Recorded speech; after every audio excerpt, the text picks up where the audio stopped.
구세주 예수님의 탄생은 예기치 않은 상황으로 전개됩니다. 세상은 메시아 예수님을 맞이할 준비가 되어 있지 않았습니다. 예수께서 탄생한 이 세상에서 상상할 수 없는 일이 벌어졌습니다. 마태는 이 상황을 이렇게 전해줍니다. 박사들이 돌아간 뒤에 주님의 천사가 꿈에 요셉에게 나타나서 말하였다. 헤롯이 아기를 찾아서 죽이려고 하니 일어나서 아기와 그 어머니를 데리고 이집트로 피신하여라. 그리고 내가 너에게 말해줄 때까지 거기에 있어라. 아기 예수를 죽이려는 헤롯 왕의 유아 학살 명령이 떨어졌습니다. 동방의 박사들은 예수님을 경배한 후에 헤롯의 요구를 무시한 채 예수님이 태어나신 곳을 왕에게 알리지 않고 다른 곳으로 돌아갔습니다. 이를 알게 된 헤롯은 몹시 노하였습니다. 그리고 박사들이 아기가 태어났다고 알아본 그 때를 기준으로 해서 예루살렘과 베들레헴과 그 가까운 지역에 사는 2살 아래 산의 아이들을 모조리 죽이기로 작정하고 명령을 내렸습니다. 몇 명이 죽었는지는 알 수 없지만 학자들은 그 당시 그 지역의 인구 이런 것을 볼 때 한 15명 내외 아기들이 학살당했을 거다라고 추측을 합니다. 자기가 왕인데 동방의 박사들로부터 왕이 태어났다는 소식을 들은 헤롯은 자신의 왕위를 위협하는 어떠한 싹이라도 잘라버리려고 한 짓이었습니다. 이 위기 속에서 하나님은 천사를 통하여 요셉이 가족과 함께 급히 그곳을 떠나 이집트로 피난하게 하셨습니다. 예수님의 탄생은 메리 크리스마스가 아니었습니다. 무고한 아이들이 학살을 당하였고 요셉의 가족은 갑자기 난민이 되어 이집트로 피난하였습니다. 이런 날벼락이 어디 있습니까? 예수님의 가족은 적잖은 시간을 난민으로 살아야 했습니다.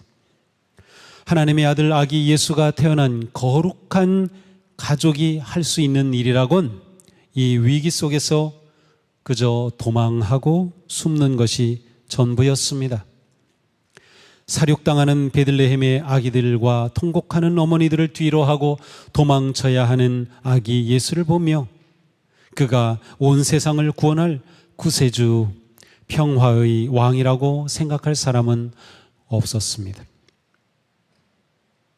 이렇게 하나님은 참 사람이 되셔서 사람이 겪는 고초와 위험을 몸소 똑같이 겪는 임마누엘이 되셨습니다. 하나님의 아들 예수님의 가족도 여느 가정과 같이 고초와 아픔을 겪어야 했습니다. 예수님은 태어나면서부터 인간의 고통과 슬픔에 참여하셨습니다.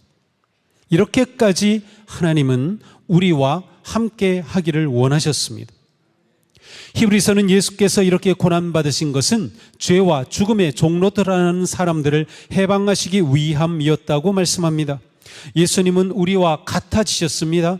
하나님이 사람이 되시고 고난받으신 것은 바로 우리를 구원하시기 위해서였습니다. 주님은 몸소 고난과 시험을 받으셨습니다. 그러나 승리하셨기에 시험받는 우리, 고난 중에 있는 우리를 능히 도우실 수 있는 구세주가 되신 것이죠. 예수님은 사람이 되신 하나님으로서 우리를 형제자매라 부르기를 부끄러워하지 않으신다고 말씀합니다. 그러기에 우리는 어떤 상황에서도 주님께로 나아갈 수 있습니다. 구원의 주님을 의지할 수 있습니다.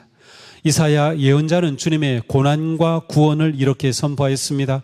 그들이 고난을 받을 때 주님께서도 친히 고난을 받으셨습니다. 천사를 보내셔서 그들을 구하게 하시지 않고 주님께서 친히 그들을 구해 주셨습니다. 사랑과 긍휼로 그들을 구하여 주시고 옛적 오랜 세월 동안 그들을 지켜들고 안아주셨습니다. 우리를 구원하신 하나님의 특별한 사랑과 은혜는 하나님께서 백성들의 고난에 동참하셨다는 데 있습니다. 하나님은 멀리서 우리를 그냥 바라보는 분이 아닙니다. 우리를 보시고 심판하시고 책망하시기만 하는 분이 아닙니다. 하나님은 우리와 항상 가까이 곁에서 함께 하시는 임마누엘 하나님이십니다. 이사야서의 말씀에서 저는 고난받는 자녀를 지켜들고 안아주신다, 이 말씀이 정말 은혜로웠습니다. 내가 죄의 수렁에 빠져 있을 때, 내가 고난 가운데 헤맬 때, 일어날 힘조차 없어 절망할 때 사랑의 하나님이 나를 번쩍 들고 안아주시고 구원해 주신다니, 이 얼마나 놀라운 은혜입니까? 바로 이것이 성탄의 은총입니다. 우리와 똑같이 되셔서 몸소 고난을 받으심으로 우리를 번쩍 들어 구원해 주시는 주님의 그 사랑, 언제나 우리와 함께 하시는 임마누엘의 은혜, 자유와 기쁨과 사랑으로 충만한 성탄은 오늘도 우리에게 참 평안과 소망을 줍니다. 사랑하는 성도님, 구원의 주님은 오늘도 우리와 함께 하십니다. 우리를 번쩍 들어서 안아주시는 주님의 그 사랑 안에, 그 품에 안기는 복된 성도들이 되기를 축복합니다. 이집트로 피난 갔던 예수님의 가족은 어떻게 되셨을까요? 시간이 흘러 아기를 죽이려 했던 헤롯 대왕이 죽었습니다.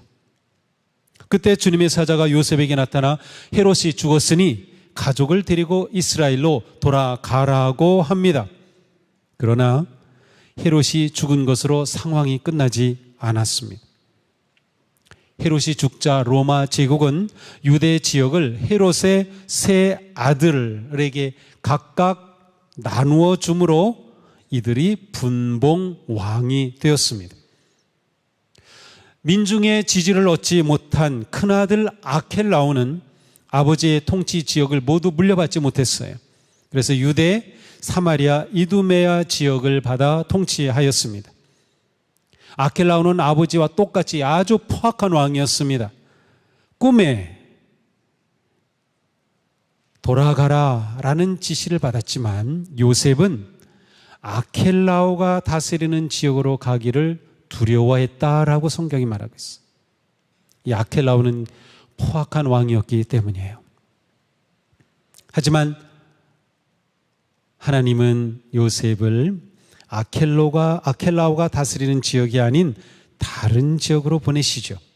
그래서 요셉은 헤롯의 다른 아들 안티파스가 다스리던 갈릴리 지역으로 간 것이에요. 그 지역의 나사렛 마을로 가신 겁니다. 이렇게 해서 예수님은 베들레헴에서 태어나 이집트에서 피난민 생활을 하고 나사렛 사람이 되는 과정을 겪으셨습니다. 마태는 이 이야기를 통해서 예수님의 탄생과 피난의 모든 과정이 놀랍게도 하나님의 예언의 성취임을 확실하게 밝혀줍니다. 이것이 마태가 성탄의 이야기를 통해서 들려주고자 하는 아주 중요한 초점입니다. 그래서 마태는 뭐라고 기록합니까? 선지자를 통하여 하신 말씀을 이루려 하심이니라 15, 18, 23절에 똑같이 반복하는 겁니다. 언약이 성취되었다는 거죠. 예수님은 예언대로 베들레헴에 태어나셨으며 예수님은 동방의 박사들이 예루살렘에 와서 경배하리라 하셨던 말씀을 이루셨으며 예수님으로 인한 유아 학살 사건조차도 라헬이 자식을 위해 애곡하리라는 말씀의 성취가 되었으며 모세가 태어날 때 이집트의 바로가 자행했던 태아 학살을 그대로 반영하면서 요셉의 가족이 이집트로 피난하였다 돌아옴을 통해 이집트에서 아들을 불러내리라고 예고하신 약속을 이루셨다고 합니다. 그리고 예수님 가족이 나사렛에 정착하심으로 나사렛 사람이라 칭하리라는 말씀도 이루어졌습니다. 예수님은 공생애를 시작하시기 전까지 나사렛에서 성장하셨습니다. 자, 그런데 공교롭게도 구약에 나사렛이라는 지명이 나오지 않습니다. 나사렛이라고 하는 그러한 지역 명칭조차 나오지 않아요. 그런데 성경은 나사렛 사람이라 칭하리라 함을 받으리라는 예언이 이루어졌다는 겁니다. 구약에 없는데 이 말씀은 사실 이사야서 11장 1절의 예언입니다. 이새의 줄기에서 한 싹이 나며 그 뿌리에서 한 가지가 나서 결실할 것이요. 자, 이것은 메시아 그리스도의 오심을 예언한 말씀입니다. 그런데 여기서 한 가지가 나서 이 가지라고 하는 단어가 넷제르이고요. 이 넷제르가 나사렛이라고 하는 단어의 어근입니다. 그러므로 넷제르는 뿌리에서 나온 가늘고 볼품없는 연약한 가지를 말하는데 예수님이 그러한 모습으로 오실 것이다. 그러한 모습으로 고난을 겪을 것이라고 예언한 거예요. 바로 이렇게 예수님은 그대로 나사렛 사람이 되시고 그대로 연약한 가지로 고난을 받으신 거죠. 자, 우리는 이 이야기를 통해서 무엇을 봅니까? 하나님은 신실하시다. 말씀을 이루신다. 신실하신 하나님을 보여줍니다. 하나님은 신실하기에 약속을 이루시는 겁니다. 세상이 변하고 사람이 변해도 하나님의 말씀은 변치 않습니다. 그러니 우리는 신실하신 하나님을 의지할 수 있습니다. 어떤 상황에서도 하나님을 바라보며 기도할 수 있습니다. 말씀을 붙잡을 수 있는 겁니다. 우리가 성탄의 은혜를 누리고 새해를 맞이하며 한 해를 사는 동안 이것만은 잊지 말아야 합니다. 함께 읽겠습니다. 하나님은 나를 사랑하시며 우리와 함께 하시고 모든 언약을 이루시는 좋으신 하나님이시다. 다시 한번 가슴에 기록해 놓으셔야 돼요. 하나님은 나를 사랑하시며 우리와 함께 하시고 모든 언약을 이루시는 좋으신 하나님이시다. 아멘. 그렇습니다. 우리는 이 믿음을 놓치지 말아야 합니다. 우리는 예수님의 탄생의 말씀을 보면서 특별히 마태복음에서는 요셉 중심으로 이야기가 흘러갑니다. 우리는 요셉을 깊이 생각하게 됩니다. 하나님의 구원 예언의 성취는 요셉의 헌신과 순종을 통하여 이루어졌기 때문이에요. 하나님은 이 놀라운 구원 역사의 여정의 무거운 사명을 요셉에게 맡기셨습니다. 가만 생각해 보니까 하나님이 요셉을 믿으셨습니다. 이 표현이 좀 이상하지만 하나님은 요셉을 믿으셨습니다.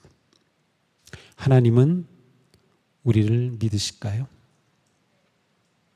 내가 이거 너에게 맡겨. 너 이거 이룰 거야. 그렇게 믿으시고 우리에게 그렇게 부르시고 소명을 주시는 걸까요? 중요한 것은 하나님은 사람을 통해 사람과 함께 일하신다는 거예요. 너무도 중요합니다. 요셉은 구세주 탄생의 역사에서 이 모든 일을 잘 감당했습니다. 요셉은 가만 보니까 말이 없는 사람이었어요. 좀 답답해요.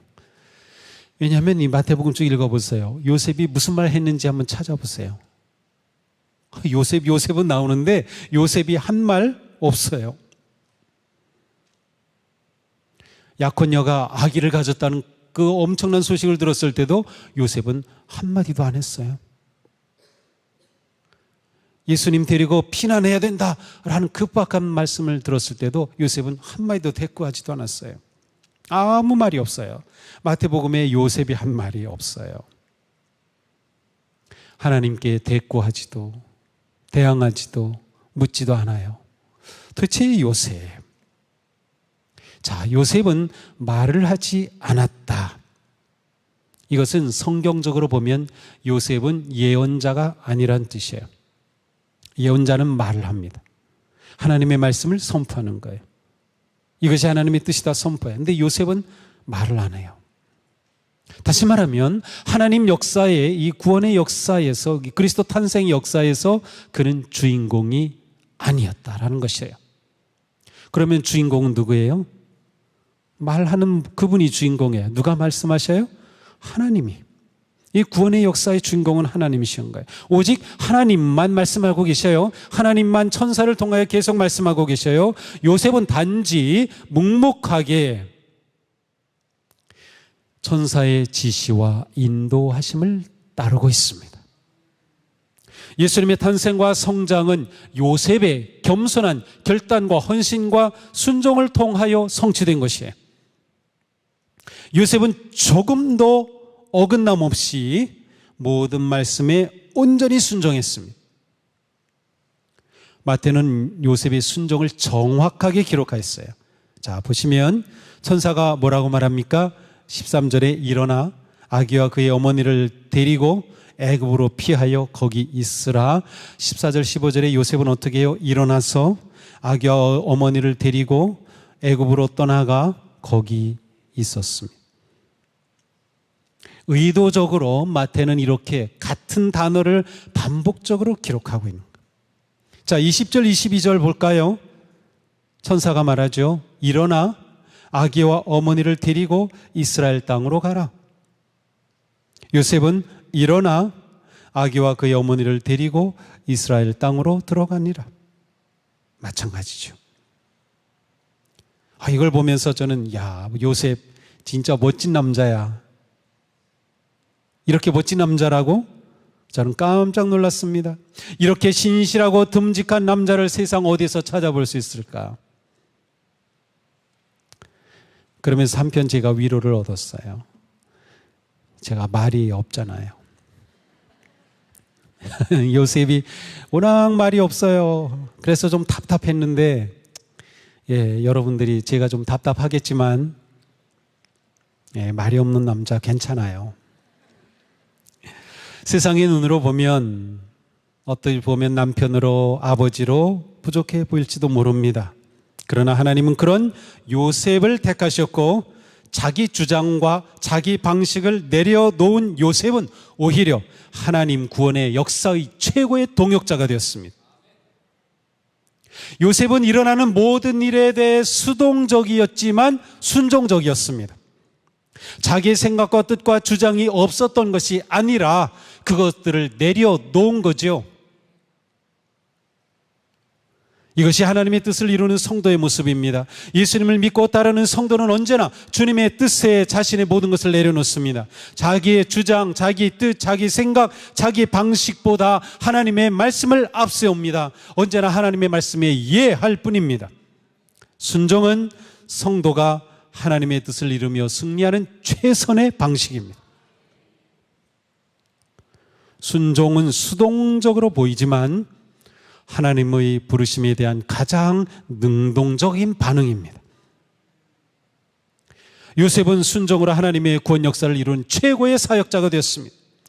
성도는 언제나 순종으로 주님의 뜻을 온전히 이룹니다. 순종의 사람은 하나님과 깊고 친밀한 관계 속에서 살아갑니다. 언제나 영이 깨어 있습니다. 하나님의 음성을 분별합니다. 요셉은 꿈에 주님의 사자를 만났습니다. 꿈을 통해 하나님의 지시하심을 받았습니다. 꿈은 당시 하나님과 친밀한 관계 속에 음성을 듣는 가장 일반적이고 중요한 통로였습니다. 이 꿈은 지금 우리로 말하면 예배와 말씀과 기도와 같은 것이었어요. 순종의 사람은 언제나 부지런히 하나님의 말씀을 살핍니다. 기도와 말씀으로 하나님의 뜻을 구합니다. 하나님의 뜻이 없으면 순종도 없고, 순종이 없으면 자기 뜻이 중요해지고, 자기 뜻이 중요해지면 하나님은 멀어지고, 하나님이 멀어지면 교만해지고, 교만해지면 하나님의 나라는 사라지고, 하나님의 나라가 사라지면 자기 왕국을 세우다 멸망하는 거예요.